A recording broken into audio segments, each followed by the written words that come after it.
तो आज की वीडियो में हम सीखें शुड हैव, मस्ट हैव और ought टू हैव में क्या डिफरेंस है।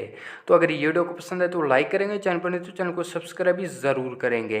अगर आप भी इंग्लिश सीखना और बोलना चाहते हैं तो ये वीडियो आप लास्ट तक ज़रूर देखेंगे, क्योंकि ये तीनों मॉडल वर्ब आपके लिए बहुत इंपॉर्टेंट है अगर आप इंग्लिश सीखना चाहते हैं तो अगर ये वीडियो को पसंद है तो लाइक ज़रूर करेंगे। तो पहले हम सीखें शुड हैव। तो देखिए ऐसे सेंटेंस जिसमें सब्जेक्ट को माजी में कोई काम करना चाहिए था तो उसके लिए हम शुड हैव का इस्तेमाल करते हैं। जैसे पहला सेंटेंस है तुम्हें घर जाना चाहिए था, तो देखिए इसके लिए आप शुड हैव का इस्तेमाल करेंगे। कैसे? तो देखिए you should have gone home. और एक बात याद रखें, शुड हैव के साथ आप वर्ब की थर्ड फॉर्म इस्तेमाल करेंगे। तो देखिए यहाँ हमने गो की थर्ड फॉर्म इस्तेमाल की है। और दूसरा सेंटेंस है उसे सच बोलना चाहिए था, तो देखिए he should have spoken truth. He should have spoken truth, उसे सच बोलना चाहिए था। स्पीक की थर्ड फॉर्म है स्पोकन। और तीसरा सेंटेंस है असलम को क्रिकेट खेलना चाहिए था, तो देखिए इस सेंटेंस के लिए भी आप शुड हैव का इस्तेमाल करेंगे। तो देखिए Aslam should have played cricket, Aslam को क्रिकेट खेलना चाहिए था। तो देखिए ऐसे सेंटेंस जिसमें सब्जेक्ट को माजी में कोई काम करना चाहिए था तो उसके लिए हम शुड हैव का इस्तेमाल करते हैं। इसके जब आप अफर्मेटिव सेंटेंस बनाएंगे तो पहले आप सब्जेक्ट रखेंगे, उसके बाद आप शुड हैव का इस्तेमाल करेंगे। उसके बाद जो इस सेंटेंस में मेन वर्ब है उसकी आप थर्ड फॉर्म इस्तेमाल करेंगे। तो अभी इसके हम निगेटिव सेंटेंस बनाएंगे जिसे उर्दू में कहते हैं मनफी। तो पहला सेंटेंस है तुम्हें झूठ नहीं बोलना चाहिए था, तो देखिए you should not have told a lie, तुम्हें झूठ नहीं बोलना चाहिए था। जब इसका आप निगेटिव सेंटेंस बनाएंगे तो पहले आप सब्जेक्ट रखेंगे, उसके बाद आप शुड रखेंगे, उसके बाद आप नोट रखेंगे, उसके बाद ही आप हैव का इस्तेमाल करेंगे। और उसके बाद जो सेंटेंस में मेन वर्ब होगा उसकी आप थर्ड फॉर्म इस्तेमाल करेंगे।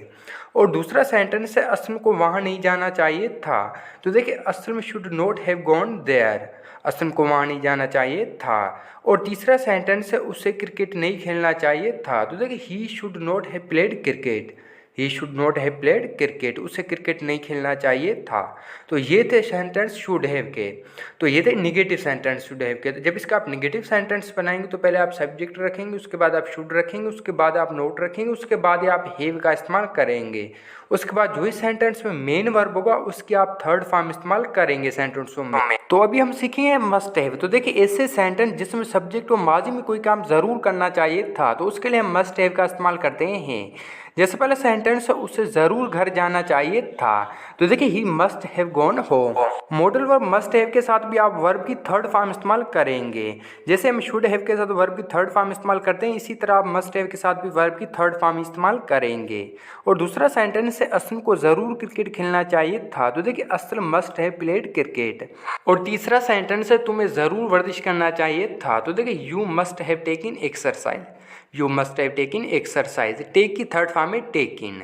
तो ये थे अफर्मेटिव सेंटेंस मस्ट हैव के। जब इसके आप अफर्मेटिव सेंटेंस बनाएंगे तो पहले आप सब्जेक्ट रखेंगे, उसके बाद आप मस्ट हैव का इस्तेमाल करेंगे, उसके बाद जो इस सेंटेंस में मेन वर्ब होगा उसकी आप थर्ड फॉर्म इस्तेमाल करेंगे, और उसके बाद लास्ट में आप ऑब्जेक्ट रखेंगे। जिस तरह हम शुड हैव के निगेटिव और इंटरोगेटिव सेंटेंस बनाते इसी तरह आप मस्ट हैव के निगेटिव और इंटरोगेटिव सेंटेंस बनाएंगे। तो अभी हम सीखें और टू हैव। तो देखिए ऐसे सेंटेंस जिसमें सब्जेक्ट और माजी में कोई काम करना चाहिए था तो उसके लिए हम और टू हैव का भी इस्तेमाल कर सकते हैं। जिस तरह हम शुड हैव के सेंटेंस बनाते इसी तरह आप और टू का हैव सेंटेंस बनाएंगे। जैसे पहला सेंटेंस है तुम्हें वहाँ जाना चाहिए था, तो देखिए you ought to have gone there, तुम्हें वहाँ जाना चाहिए था। और टू हैव के साथ भी आप वर्ब की थर्ड फॉर्म इस्तेमाल करेंगे। और दूसरा सेंटेंस है तुम्हें क्रिकेट खेलना चाहिए था, तुम्हें क्रिकेट खेलना चाहिए था, तो देखिए you ought to have played cricket, you ought to have played cricket, तुम्हें क्रिकेट खेलना चाहिए था। जब इसके आप अफर्मेटिव सेंटेंस बनाएंगे तो पहले आप सब्जेक्ट रखेंगे, उसके बाद आप ऑट टू हैव का इस्तेमाल करेंगे, उसके बाद जो ही सेंटेंस मेन वर्ब होगा उसके आप थर्ड फॉर्म इस्तेमाल करेंगे। और तीसरा सेंटेंस है असलम को वर्जिश करना चाहिए था, तो देखिए Aslam ought to have taken exercise, Aslam ought to have taken exercise, Aslam को वर्जिश करना चाहिए था। तो ये थे ऑट टू हैव के कुछ अफर्मेटिव सेंटेंस। तो अभी इसके हम निगेटिव सेंटेंस बनाएंगे। तो आगे देखें। तो पहला सेंटेंस है उसे झूठ नहीं बोलना चाहिए था, तो देखिए ये है निगेटिव सेंटेंस। तो देखिए he ought not to have told a lie, उसे झूठ नहीं बोलना चाहिए था। जब इसका आप निगेटिव सेंटेंस बनाएंगे तो पहले आप सब्जेक्ट रखेंगे, उसके बाद आप ऑट का इस्तेमाल करेंगे, उसके बाद आप नोट रखेंगे, उसके बाद आप टू हैव का इस्तेमाल करेंगे, उसके बाद जो इस सेंटेंस में मेन वर्ब होगा उसके आप थर्ड फॉर्म इस्तेमाल करेंगे।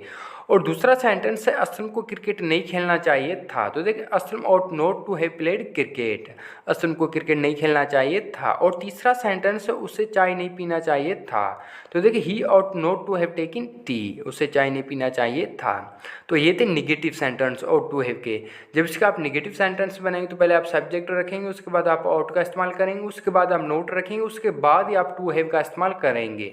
उसके बाद जो ही सेंटेंस में मेन वर्ब होगा उसकी आप थर्ड फॉर्म इस्तेमाल करेंगे। और लास्ट में जो ही सेंटेंस में ऑब्जेक्ट होगा आप वो ही रखेंगे सेंटेंस के लास्ट में। तो ये थे ought to have के कुछ निगेटिव सेंटेंस। तो ये थी आज की वीडियो। आई होप कि ये वीडियो को पसंद है। अगर पसंद है तो लाइक करेंगे, चैनल पर नीचे चैनल को सब्सक्राइब भी ज़रूर करेंगे। तो आज की वीडियो में हमने सीखा शुड हैव, मस्ट हैव और ought to have में क्या डिफरेंस है। तो अगर ये वीडियो को पसंद है तो लाइक ज़रूर करेंगे और ये वीडियो आप अपने दोस्तों के साथ शेयर लाजमी करेंगे। और ये वीडियो को कैसी लगी कमेंट में हमें ज़रूर बताएंगे।